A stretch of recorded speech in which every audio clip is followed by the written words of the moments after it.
안녕하십니까. 6월 15일 오후 김경국TV 시작하겠습니다. 오늘은 대선 부정선거와 관련해서 좀 말씀을 드려볼까 합니다. 6.3 대선 직전인 지난달 25일 미국의 민간 조직인 국제선거감시단이 한국의 대선 시스템을 감시하기 위해서 방한했었는데, 이들이 이번 주 워싱턴 내셔널 프레스클럽에서 기자회견을 갖고 광범위한 부정선거를 조사하기 위한 미국의 개입을 촉구할 예정입니다. 모스탄 전 미국 국무부 국제형사사법대사, 존 밀스 전 미 국방부 사이버보안정책국장, 그런드 뉴섬 전 해병대 전략장교, 브래들리 테이어 시카고대 정치학 박사 등 다양한 분야의 전문가들로 구성된 민간 조직이긴 하지만 미국 보수 진영 내에서 나름대로 영향력을 행사하고 있는 사람들입니다. 이들은 사전투표 참관 직후 한국 선거제도 점수는 10점 만점에 3에서 4점으로 민주주의 국가 중 최하위 수준이라고 평가했습니다. 북한이나 짐바브웨보다는 낫지만 민주주의 국가로서 신뢰받기에는 매우 낮은 점수라는 것이었습니다. 특히 정당한 감시 활동을 하는 시민들을 경찰이 체포하거나 선관위가 고발하는 일도 빈번한데, 이는 선거 감시의 권리를 침해하는 행위로 국제 기준에 크게 어긋난다고도 지적을 했습니다. 국제선거감시단으로 방한했던 존 밀스 전 국방부 사이버보안정책국장은 지난 10일 트럼프의 측근인 스티브 배넌이 운영하는 팟캐스트 와룸에 출연해서 말도 안 되는 수준의 부정선거가 중공의 개입하에 이루어졌다고 주장했습니다. 그는 공식적인 사전투표 이전에 투표함을 채워넣는 등 완전히 부정선거로 밀어붙인 작전이었다고도 주장했습니다.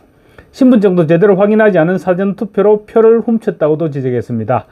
그는 미국이 한국민주당의 부정행위를 방조하는 임시대사가 아니라 제대로 된 주한대사를 빨리 임명해서 모든 것을 바로잡기 시작할 필요가 있다. 세계선거기관협회 AWEB과 한국중앙선관위는 선거와 관련한 부정행위의 국제적인 모체로 USAID, 미국 원조자금입니다. USAID 자금이 흘러간 기록이 있다. AWEB은 국제선거 카르텔의 핵심 축인데 미국의 원조자금이 어떤 연유로 흘러가는 것인지는 알 수 없지만 미국 연방수사당국과 정보기관, 의회 조사권이 개입할 충분한 명분이 된다. 이들이 그 돈으로 뭘 했는지 철저한 조사가 필요하다라고 주장을 했습니다. 미국의 자본이 흘러들어간 만큼 조사할 명분은 충분하다는 것입니다. 물론 미국이 힘이 있으니까 가능한 일이죠. 밀스 전 국장은 한국에는 지금 수천 명에 달하는 사람들에 대한 탄압이 벌어지고 있다. 이재명은 이미 체포 대상자 리스트를 만들었고 체포를 준비하고 있다.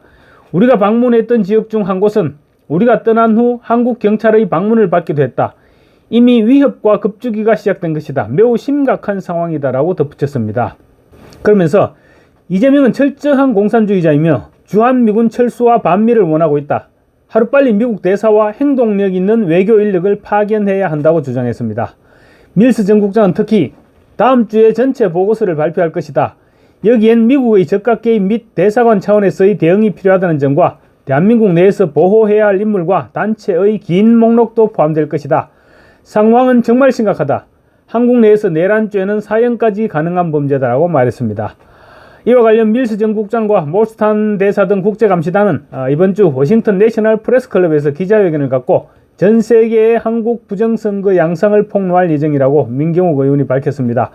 유튜버 천조국 파랭이는 내셔널 프레스클럽에 대해서 전 세계 대통령으로부터 왕족까지 진짜 권력자들이 입장을 발표하는 언론의 성역으로 국제선거감시단이 여기에 서는 순간 세계의 뉴스가 움직인다고 보면 된다라고 설명을 했습니다. 이들이 내셔널 프레스클럽에서 한국의 부정선거 양상을 폭로하고 미국의 적극적인 개입과 국내 주미 대사관 차원에서의 대응이 필요하다는 점, 그리고 대한민국 내에서 보호해야 할 인물과 단체 명단을 밝히게 된다면 엄청난 국제적인 파장이 불가피할 것으로 보입니다. 만약 이들의 건의를 받아들여서 미국에서 직접 움직이게 된다면 대한민국의 부정선거는 국제적인 이슈가 될 것이고 이재명의 정통성에 엄청난 흠집이 생길 수밖에 없을 것입니다. 이와 관련 국제선거감시단의 일원으로 우리나라를 방문했던 그랜트 뉴섬 전 해병대 전략장교는 오늘자 더 선데이 가디언지의 기고문을 통해서 이재명의 당선은 남한 급진주의자들이 수년간 한국에서 일당 독재를 확립하고 중국, 북한, 심지어 러시아와 연합하려는 노력의 또 다른 사례일 뿐이라고 주장했습니다. 그랜트 뉴섬의 기고문을 소개해드리겠습니다. 대한민국의 현실은 물론이고 이재명에 대해서도 정확하게 파악하고 있는 글입니다. 이재명 대통령은 평생을 좌파로 살아온 인물로 중국과 북한의 호감을 가지고 있으며 미국에 대한 애정은 거의 없습니다. 그는 주한미군을 점령군이라 표현한 바 있고 중국이 대만에 대해 원하는 것을 하면 된다고 말하기도 했습니다. 또한 이재명은 북한을 좋아하는 정도가 단순한 발언을 넘어서 실제로 자금을 보내는 데까지 이른 것으로 보입니다. 그는 경기도지사 재임 시절 북한에 800만 달러를 보낸 사건에 연루돼서 기소된 상태이며 그의 첫 건은 이미 유죄 판결을 받았습니다. 그런데 최근 선거 유세에서는 이재명이 한미동맹과 한미일 안보협력의 중요성을 강조했습니다. 그래서 많은 미국 전문가들은 이재명이 현실적인 중도주의자이며 그렇게 통치할 것이라고 주장합니다. 하지만 동시에 이는 미국 외교 정책 수립자들이 과거에도 반복해온 희망적 사고의 또 다른 사례일 수 있습니다. 특정 유형의 급진적 지도자가 등장할 때마다 늘 그래왔듯이 말입니다. 과거에도 비슷한 주장이 베네수엘라의 차베스, 터키의 에르도안, 솔로몬 제도의 소가바레, 짐바브웨의 무가베, 니카라과의 오르테가, 쿠바의 피델 카스트로에게도 똑같이 제기됐었습니다.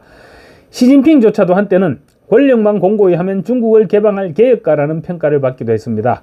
하지만 이들 같은 인물들은 서방 엘리트들을 안심시키기 위해 권력 장악 직전에 사용하는 달콤한 수사와는 다르게 실제로 자신들이 말한 바를 실행에 옮긴다는 점에서 진지하게 받아들여야 할 존재들입니다. 이재명의 경우도 마찬가지입니다. 선거 유세에서 무슨 말을 했는지는 잊어도 좋습니다. 그의 총리 지명자를 보면 됩니다. 김민석 총리 지명자는 1980년대 서울대의 대표적인 운동권 학생이었고 1985년 미 문화원 점거 농성에 참여했던 인물입니다. 국가전복 선동과 친북 활동으로 3년간 복역했으며 미국 비자가 거부되기도 했고 미국이 코로나를 퍼뜨렸다고 주장한 적도 있는 인물로 알려져 있습니다. 이재명에게서 중도적이고 화해적인 정책을 기대하는 것은 무리입니다. 조만간 우리는 이재명이 자신의 반대자들에 대한 숙청 작업을 벌이는 모습을 보게 될 것입니다. 여기에는 공정한 선거를 외쳤다는 이유만으로도 대상이 될 수 있는 모든 이들이 포함될 것입니다. 이재명이 이끄는 더불어민주당은 국회에서 압도적인 다수를 점하고 있으며 그 역시 수단과 과정에 의문이 제기되는 방식으로 얻은 결과라는 지적이 있습니다. 헌법재판소와 대법원을 장악하는 일도 추진될 가능성이 높습니다.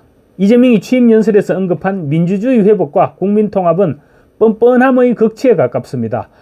그와 더불어민주당은 윤석열 행정부 2년 내내 국정 운영을 마비시키며 윤 정부의 정책 추진을 철저히 방해해왔습니다.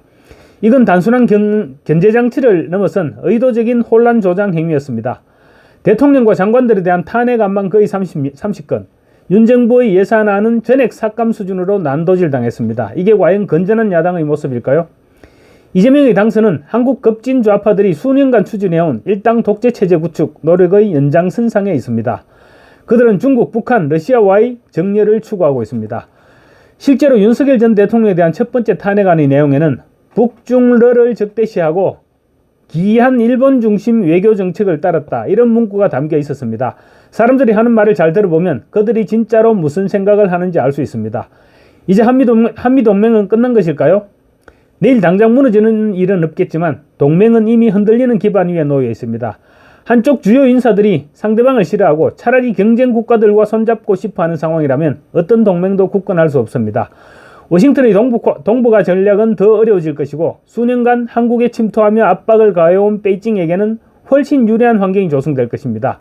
그럼에도 백악관은 한미동맹은 철통 같다고 선언하며 이번 대선을 자유롭고 공정했다고 평가했습니다.